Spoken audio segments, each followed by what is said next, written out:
My colleague Ashutosh Mishra managed to reach very close to the disaster spot. He brings you a news report from there.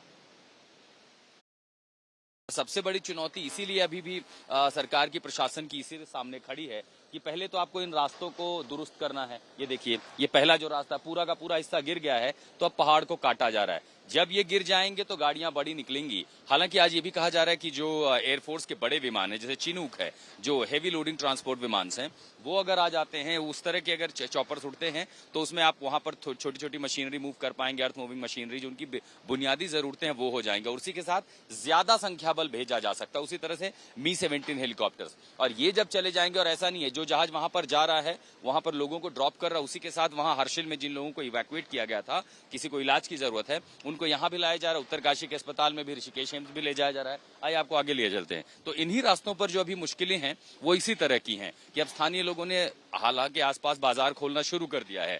जिंदगी सामान्य सिर्फ अब इसी तक है, इसी भटवारी तक है। इसी के आगे गंगवानी पर जिन तस्वीरों को आपने दिखाया गंगवानी में, कि कैसे वो पूरा का पूरा जो ब्रिज है वो जो है ध्वस्त हो गया।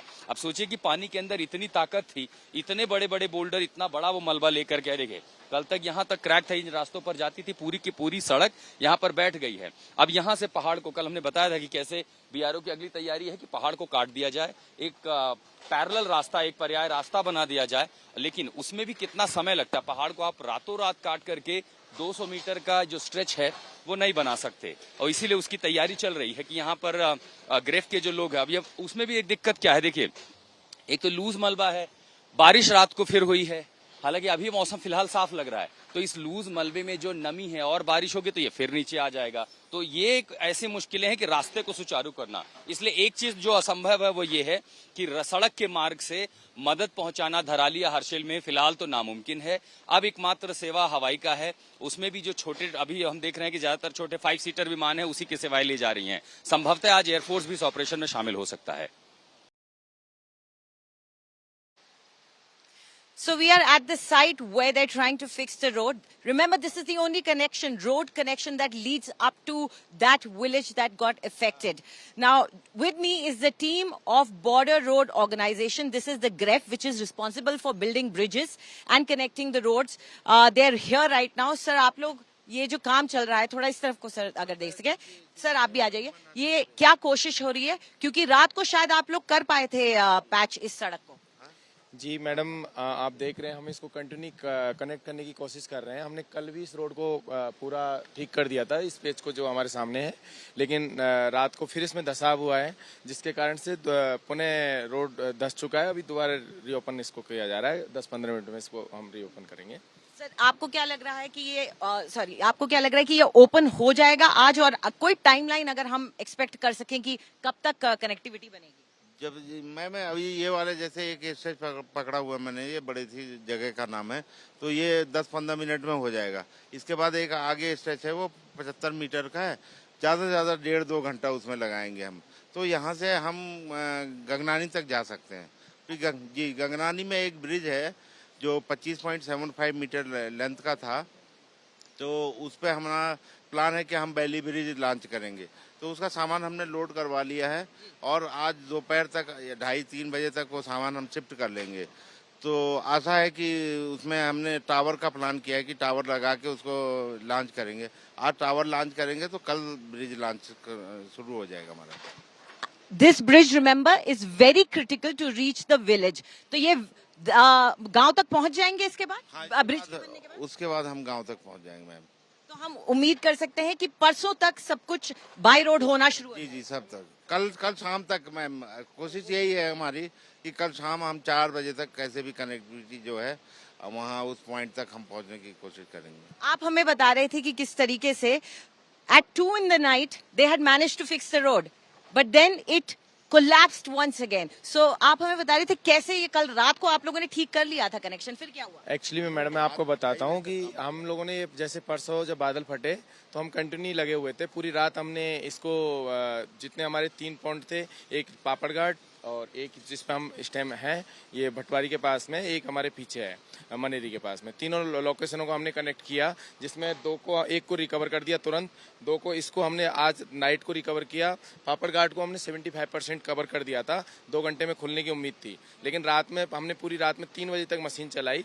एकदम हमें लगा कि पूरा रोड एकदम आवाजें आने लगी पत्थरों की 2:30 बजे के आसपास, और हमें ऐसा लगा कि एकदम रोड एकदम कोलैप्स होने वाला है। तो हमने तुरंत अपनी मशीनों और ऑपरेटर को पीछे सुरक्षा को देखते हुए हमने पीछे। So what time in the morning did you resume your work, sir? मैं 3:45 बजे से हम लोग फिर दोबारा सुबह के 3:45 सिर्फ। सुबह से 3:45 बजे से सर, जैसे ही भोर का थोड़ा सा उजाला हुआ हमने काम शुरू कर दिया। आप लोग कहाँ स्टेशन है, किधर से आए हैं, कुछ idea? हम लोग ये इधर ही रहता है, पूरा रात ही इधर ही है, गाड़ी में है। नहीं, पोस्टिंग कहाँ से, किधर से आए हैं आप? पोस्टिंग तो ये हमारा उत्तरकाशी से है, हेडक्वार्टर हमारा उत्तरकाशी 1442 BCC। तो ये जो स्थिति इस बार हम लोग देख रहे हैं, this condition that we are seeing this time, has this happened before? Because we know roads go and sink and we see landslide all the time, but इतना लंबा पैच ये 2013 में भी ऐसा मैम हुआ था, उस समय भी जब पानी आया था। और जब क्लाउड बर्स्ट होता है तो कहीं भी हो सकता है मैम, ये तो जी। क्लाउड बर्स्ट हुआ वो जो कहा जा रहा है, होपफुली अभी हमें पता नहीं है whether it was a cloud burst और there was some other reason that happened in Dharali village. This is 50 kilometres away from it. So ये जो रोड की सिंकिंग हुई है, ये तो मतलब झील बन जाता है ना मैम, जब क्लाउड बर्स्ट होता है तो वो मलबा आके रिवर को ब्लॉक करता है, फिर वहाँ झील डेवलप होती है। पर ये जो डैमेज हुआ ये किसने किया? क्योंकि हम 50 किलोमीटर दूर हैं उससे, तो ये डैमेज क्यों? जब वो झील पानी का जब प्रेशर बनेगा, एज ए डैम की तरह काम करता है वो। फिर जैसे डैम फटता है उसी तरह एक साथ पानी आता है। फिर वो जहाँ पानी आएगा, कभी राइट में डेब्रिस अगर लेफ्ट में जमा हो रही तो राइट में हिट करेगा, और लेफ्ट में जमा हो रहा तो राइट में हिट करेगा।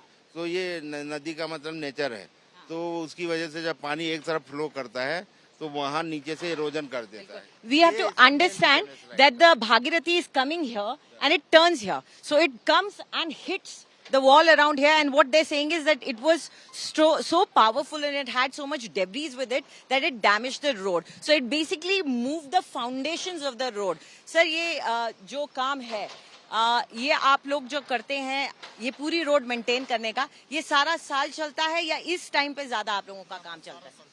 ये साल तो हमेशा कंटिन्यू चलता रहता है वर्क, लेकिन जो ये तो इमरजेंसी है मैम।